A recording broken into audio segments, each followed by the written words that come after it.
Перед началом просмотра обязательно поставьте лайк и оставьте свой комментарий. Они нам очень важны.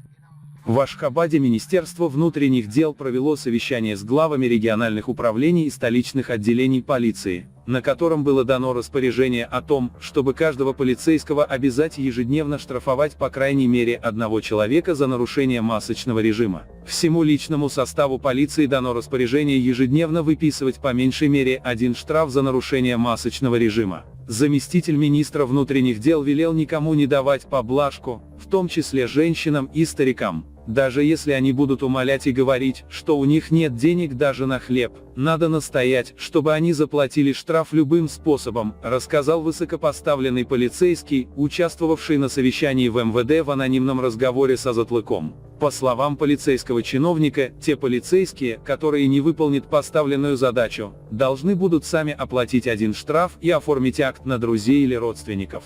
Корреспонденты радио Азатлык сообщают, что вслед за этим распоряжением в регионах страны полиция заметно усилила меры по задержанию и наказанию нарушителей масочного режима. В Марийском вилаяте полиция проводит рейды на дорогах, останавливает легковые машины и наказывает как водителей, так и пассажиров без лицевых масок, сообщает наш корреспондент. Если в машине хоть один пассажир находится без маски, у водителя забирают право, а машину доставляют на штрафную площадку городского ГАИ. Если водитель попадается с безмасочными пассажирами в первый раз, то он должен прослушать лекцию, которую ежедневно проводят в 17 часов ровно в здании полиции. При повторном задержании водителю выписывают штраф в размере 50 манатов. А если он попадается еще раз, то штраф может достигать 250 манатов, сообщил 20 октября наш марийский корреспондент.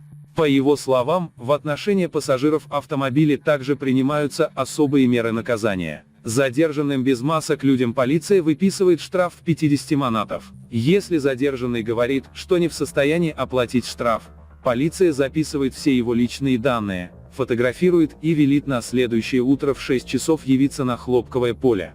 Кроме того, что их обязывают собрать 40 килограммов хлопкам, им велят с собой принести фартуки для сбора хлопка и свою еду, рассказал корреспондент. По его словам, оштрафованных граждан предупреждают, что в случае неявки на хлопковое поле их могут арестовать на 15 суток, в течение которых они все равно подвергнутся к принудительному сбору хлопка. Как рассказал сотрудник полиции, говоривший с корреспондентом Азатлыка на условиях анонимности, имеется устное распоряжение от начальства о том, что лица, задержанные за такие административные правонарушения, как пьянство, драки, уклонение от уплаты алиментов, также подлежат к принудительному сбору хлопка. Азатлык ранее сообщал о похожей ситуации в других регионах Туркменистана. Многочисленные попытки радио Азатлык получить комментарии в МВД Туркменистана и региональных управлениях полиции результатов не дали.